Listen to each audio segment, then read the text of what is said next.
बिस्मिल्लाहिर्रहमानुर्रहीम। अस्सलाम वालेकुम। शदीद गरज चमक के तूफ़ान पाकिस्तान की तरफ बड़ी तैयारी पकड़ ले। मज़ीद बारिशें, शदीद आंधियाँ, यालाबारी, लेकिन कहाँ कहाँ पर, इसके मुतालिक अपडेट लेकर हाज़िर हूँ। साथ में चैनल को सब्सक्राइब और वीडियो को लाइक कर दीजिए, बहुत शुक्रिया।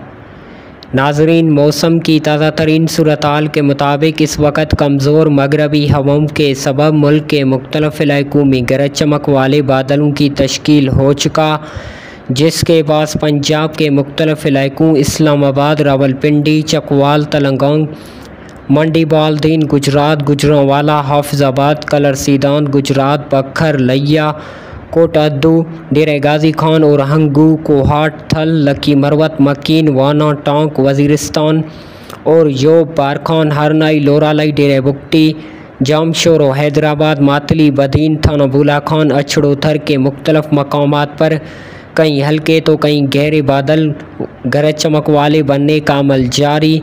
आने वाले चंद घंटों के दौरान ऊपर बताए गए शहरों में बारिश का इम्कान है। बाकी मुल्क के दीगर हिस्सों में मौसम साफ़, खुश्क है और धूप की शिद्दत तेज़ देखने को मिल रही है। बात करते हैं मज़ीद बारिशों की, तो तैयारी पकड़ लें पाकिस्तान वालों। मज़ीद बारिशों का एक लंबा ताकतवर सिलसिला मुल्क भर की तरफ आ रहा है। सिलसिले से दोबारा मुल्कगीर बारिशें मुतवक्को हैं। इस दौरान आने वाले सिलसिले से पंजाब, बलूचिस्तान, सिंध, खैबर पख्तूनख्वा के मुख्तलिफ़ इलाकों में तेज़ हवाओं, आंधी, गरज चमक के साथ बारिश, यालाबारी के इम्कान हैं। कश्मीर, गिलगित बल्तिस्तान में भी अच्छी बारिशें हो सकती हैं। मज़ीद अपडेट वक्त पर दी जाएगी। मज़ीद लाइट मेन थंडरस्टॉर्म बारिशों के मुतालिक मौसम का हाल जानने के लिए हमारा चैनल सब्सक्राइब और वीडियो को लाइक कर दीजिए, बहुत शुक्रिया।